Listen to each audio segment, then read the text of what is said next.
Today, Mommy and Ava are reading Skunkdog Skunkdog by Emily Jenkins. and pictures by Pierre Pratt. So we have another stinky dog. We just read Dog Breath about a dog named Halitosis. And now we have Skunkdog. I guess that's his name. Is it his name, really? Dumpling. Nope, his name is not Skunk. It's Dumpling. That's a cute name. Dumpling was a dog of enormous enthusiasm, excellent obedience skills, and very little nose. She was so smart, too. She sat when people told her to sit, stayed when people told her to stay, and rolled over when they told her to roll over. She understood quite a lot of English and a little Spanish. She could even do tricks, though most of the time she preferred to lie down and chew on something made of rawhide. Like our dog. Yes. He likes chewing on stuff. He does. Dumpling cared a lot about frisbees and walks and breakfast and lunch and dinner and dog treats and table scraps. Wow. That's Jack's. She went into paroxysms of joy over people coming home when they'd been away at work or school all day, and even if they'd only been out for 30 seconds to see whether it was really raining. Wow. But unlike most dogs who can smell a cat or a butcher shop from blocks away, Dumpling couldn't smell a thing. She didn't care about flowers or garbage or any of the other smelly items most dogs enjoy. And the way other dogs went sniffing around one another, the way they do, meant nothing at her to all. She didn't understand what they were up to. She couldn't smell anything, so she didn't care. As a result, Dumpling had no dog friends, none. Without a sense of smell, she couldn't relate. She loved her people, of course, and in particular, the small boy who gave her table scraps and dog treats and threw the frisbee. But she had no companions of her own species or any other species besides human. And so, rather often, Dumpling was lonely.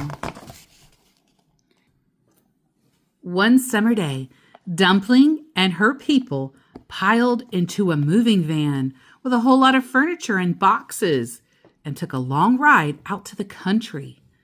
Dumpling threw up twice on the journey and had to wear a leash when they got out at rest stops.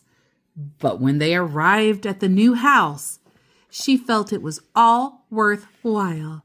There was a large meadow nearby. A garden waited to be planted, and long paths through the woods in the back that were perfect for walks. Best of all, there was a doghouse just for Dumpling. The boy put her food and water dishes just outside its door, and her favorite Afghan inside for a bed. Uh-oh. A skunk. That's probably why her name is Skunkdog, or she was called that. As the people finished hauling boxes from the van and the sun began to set, Dumpling explored. Next to the doghouse was an interesting bush. Dumpling was just about to dig an experimental hole underneath it when she caught sight of a small black and white creature lurking behind the foliage. It sprayed her with some oily wet stuff. Oh my goodness! But Dumpling wagged her tail to show that she was up for some fun.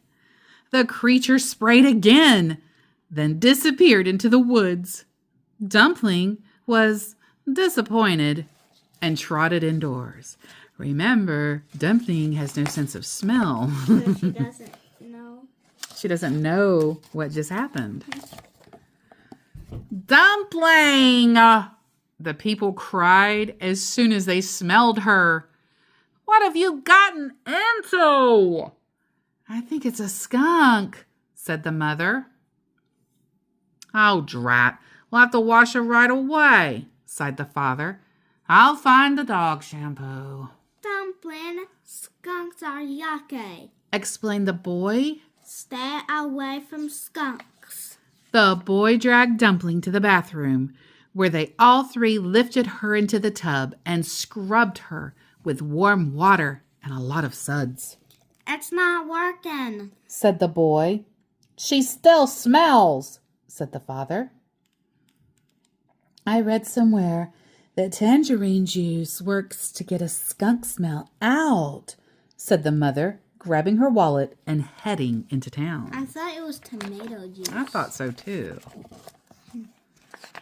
When the mother returned with a bag of tangerines, the people sliced them in half and squeezed them all over Dumpling.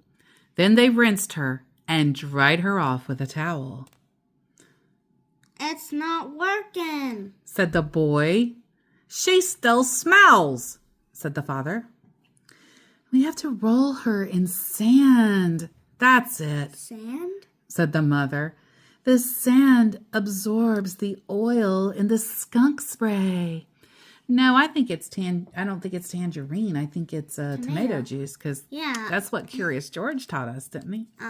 And in regular show, they taught us They said that too? When Rigby got sprayed. She picked up Dumpling, still wrapped in the towel. They all got in the car and drove to the lake. Roll over, the boy said to Dumpling.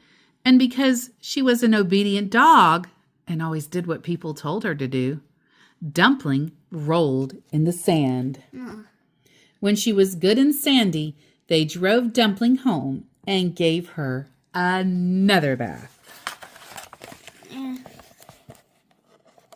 It's not working, said the boy. She still smells, said the father. Tomato juice, said the mother, grabbing her wallet and heading back to town. Yes, try the tomato juice. Fun. Dumpling went back outside in search of the skunk. She couldn't smell anything, so she didn't care. She's flying. Oh, here we go again. No. It was back under the bush, looking for something to eat. Woof. Breathed Dumpling softly so she wouldn't scare it. The skunk sprayed her again. And oh my goodness. But Dumpling stayed put. She lowered herself onto her belly and slowly inched forward, thumping her tail. Now, this skunk was a particularly brave animal. It could have disappeared back into the woods, but it didn't. It stood there looking at Dumpling, and Dumpling looked at it. Then the skunk waddled over to Dumpling's dish, which was right next to the doghouse. It took a piece of kibble between its paws. Dumpling watched as it ate the kibble very neatly and then took another piece. Soon they were having dinner together. Dumpling and the skunk watching the last of the sunset through the trees. It looks like our cat and our dog. It does. Because Pepper looks like a skunk. Just then, the mother came back from town carrying 2 large cans of tomato juice. Fun. Oh, no, she moaned when she saw the 2 of them together. Naughty dog! Don't play with a skunk! Yucky, stinky skunk! She grabbed Dumpling's collar and dragged her back into the house to the bathroom. She got sprayed again, she called to the father and the small boy. This tomato stuff better work. It does. So they washed Dumpling 3 more times in the bathtub, twice with tomato juice and then again with dog shampoo. It's working, cried the boy. I think she smells okay, said the father. Finally, sighed the mother. And he's gonna go play with the skunk. And yay, the tomato juice worked. I told ya! As soon as Dumpling was dry, the people let her outside again. Now, Dumpling, said the small boy. you can sleep in the doghouse, you can play in the meadow, you can chase the butterflies, but whatever you do, don't play with that yucky, stinky skunk. As I told you before, Dumpling was a very obedient dog. She sat when people told her to sit, stayed when people told her to stay, rolled over when they told her to roll over. But this time, she wasn't going to do as she was told. The skunk was her friend. She had never had a friend.